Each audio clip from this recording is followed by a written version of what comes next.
Salam sejahtera untuk kita semuanya. Apa kabar mahasiswa sekalian? Saat ini kita kuliah konsep dasar keperawatan atau KDA dengan topik sejarah perkembangan keperawatan.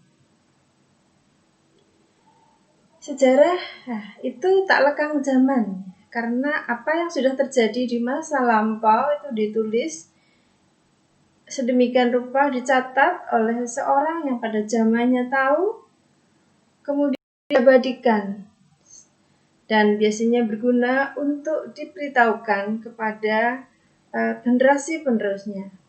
Sebagai seorang perawat, kita harus tahu seperti apa perjalanan perkembangan keperawatan yang menjadi profesi kita. Tidak panjang lebar yang kita bahas. Untuk sejarah perkembangan keperawatan, kita akan bagi menjadi 2 tahap.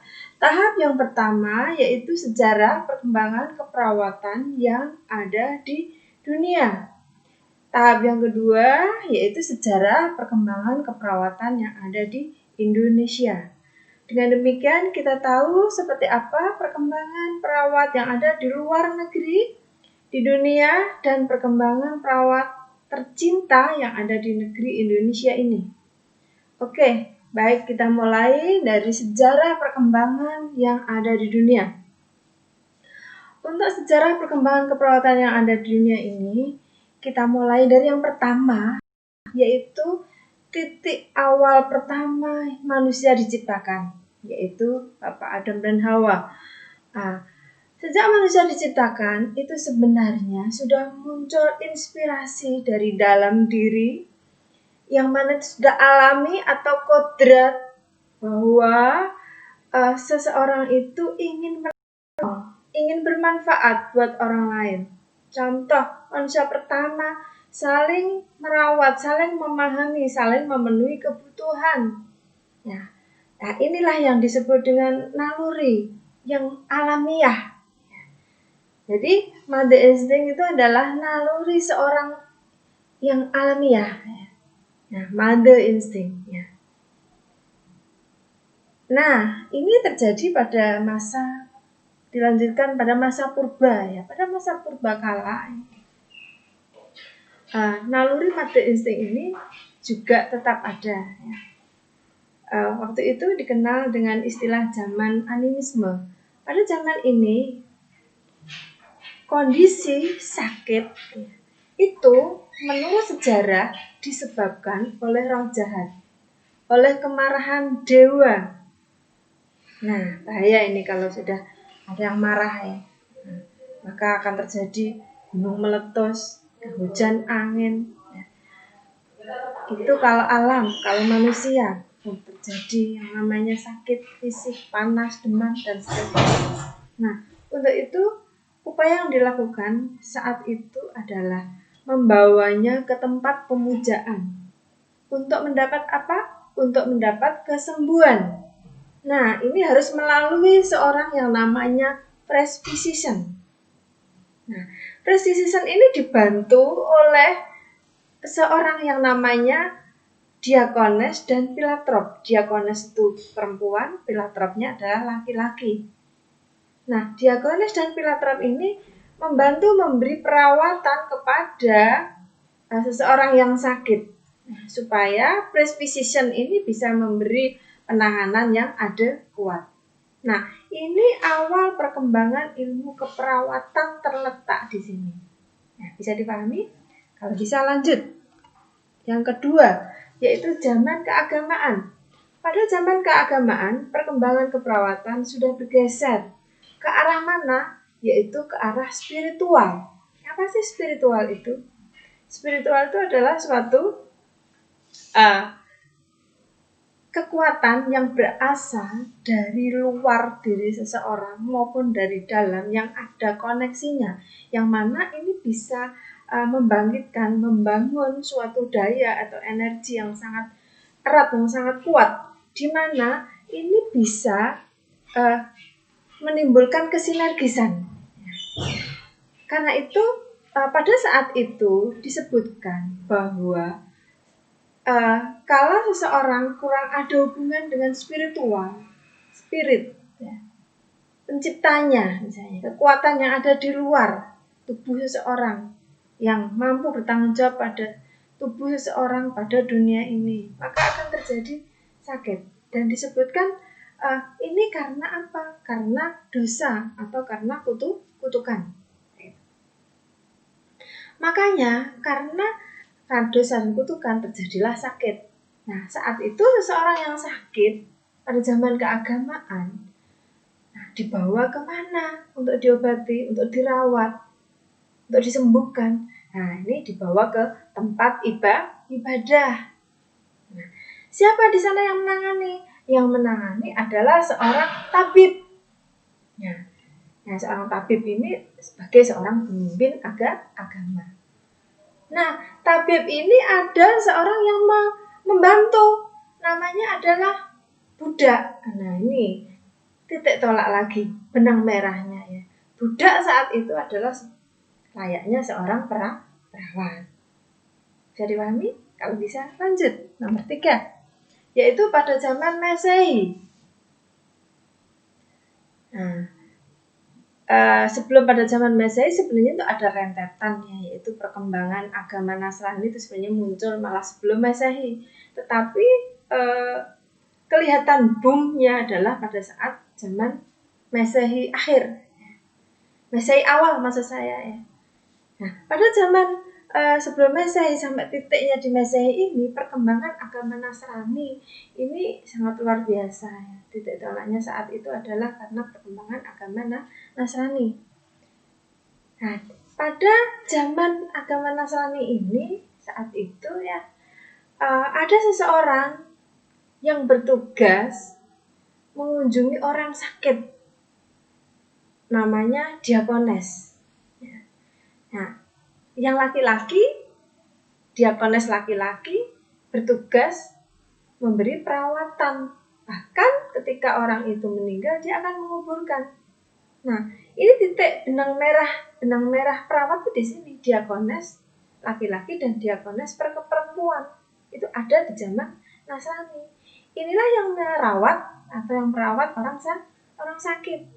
Nah, kemudian dalam perkembangan sejarah ya, para diakones ini tinggal dan memberi perawatan di rumah sakit. Waktu itu sudah ada rumah sakit. Bahkan zaman itu pula rumah sakit pertama didirikan itu di Roma, jadi pada zaman Masehi.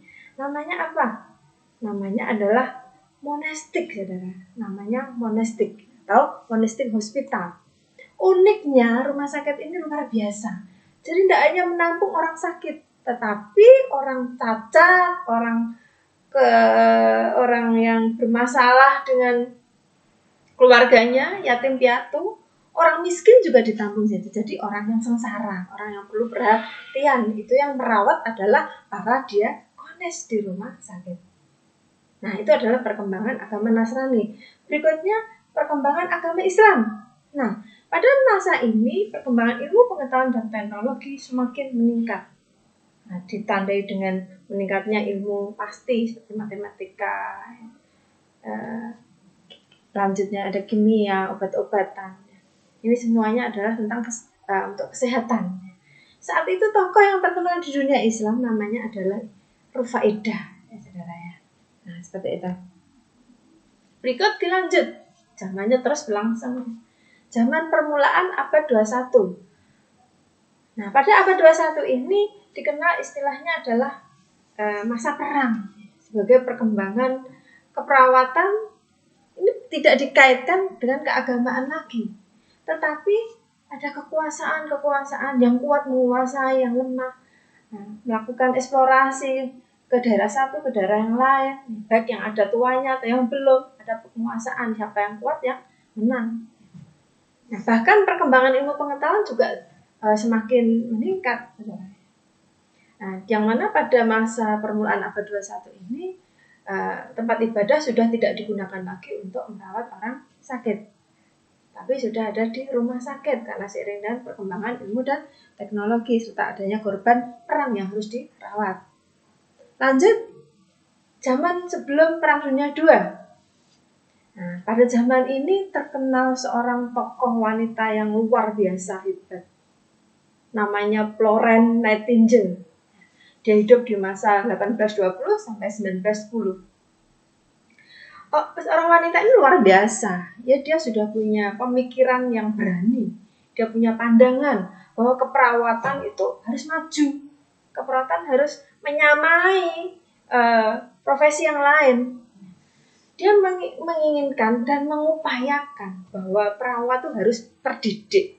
Perawat harus dihasilkan dari lembaga pendidikan yang jelas. Kemudian setelah lulus, perawat harus punya jam kerja yang jelas. Dan tentunya akan mendapatkan gaji yang jelas. Serta pendapatnya, rencananya, manajemennya, kemampuannya, soft skill-nya harus dikuasai, harus didengarkan, harus tersalurkan dan bermanfaat kayak gitu. Nah, saat itu beliau sudah merintis profesi keperawatan. Awalnya yang dirawat adalah para korban perang. Perang saat itu di masa Perang Dunia Kedua, sebelum Perang Dunia Kedua maksud saya adalah perang Krain. Nah, yaitu perang antara Roma dan Turki.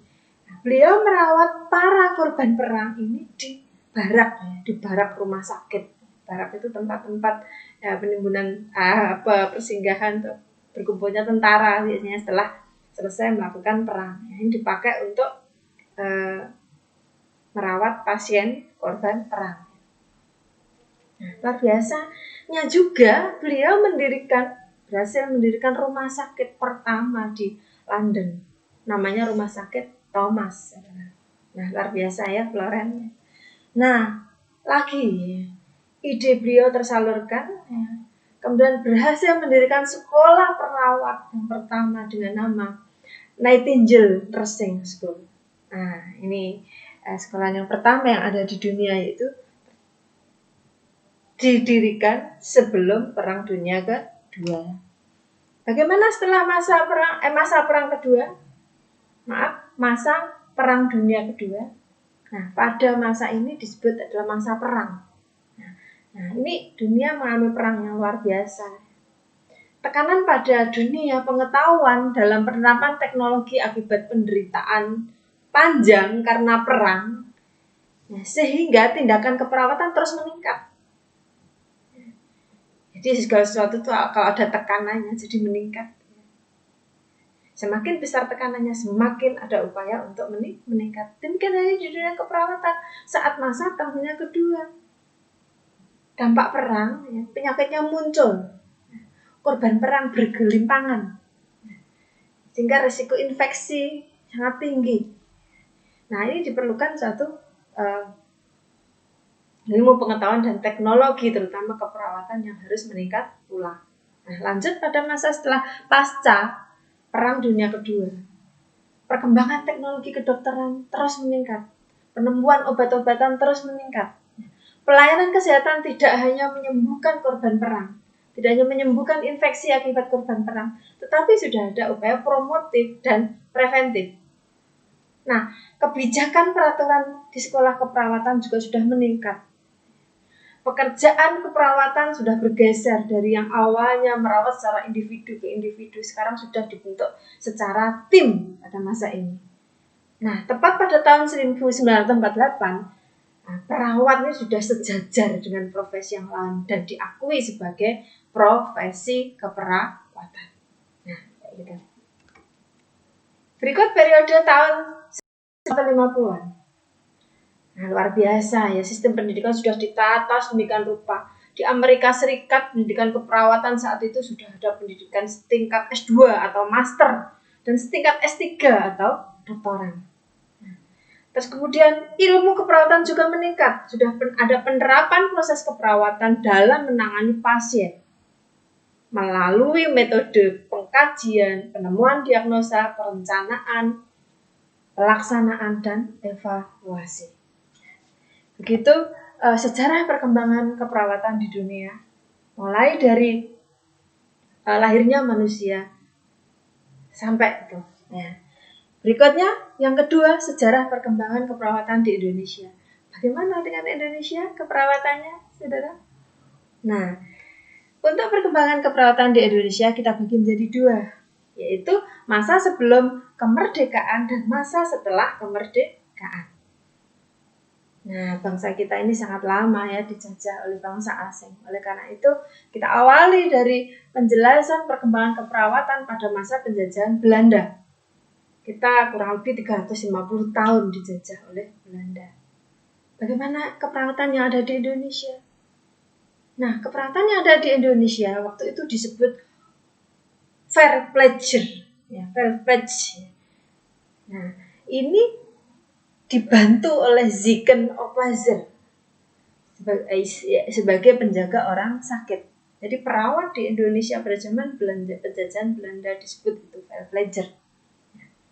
Perawat Indonesia pertama kali bekerja di rumah sakit pertama di Indonesia namanya adalah Binden Hospital tahun 1799. Apa tugas perawat Indonesia? Nah, tugasnya adalah memelihara kesehatan staf. Yang pertama. Yang kedua, memelihara kesehatan Belanda. Nah, sehingga terbentuklah Dinas Kesehatan Tentara dan Dinas Kesehatan Rakyat. Nah, jadi untuk staf dan untuk Belanda, maksud saya kalau ada yang sakit harus dirawat, merujuk ke Dinas Kesehatan Tentara, namanya DKT waktu itu. Kalau rakyat ke DKR, Dinas Kesehatan Rakyat. Nah, gitu. Jadi keperawatan waktu itu belum begitu menonjol ya, dibandingkan dengan keperawatan yang ada di dunia. Berikutnya lanjut, Belanda sudah nggak ada, gantilah penjajahan yang kedua yaitu Inggris. Penjajahan di Inggris ini beda saudaranya dengan penjajahan di Belanda. Penjajahan oleh Belanda. Inggris sudah punya moto yang lebih bagus, yaitu kesehatan adalah milik semua manusia.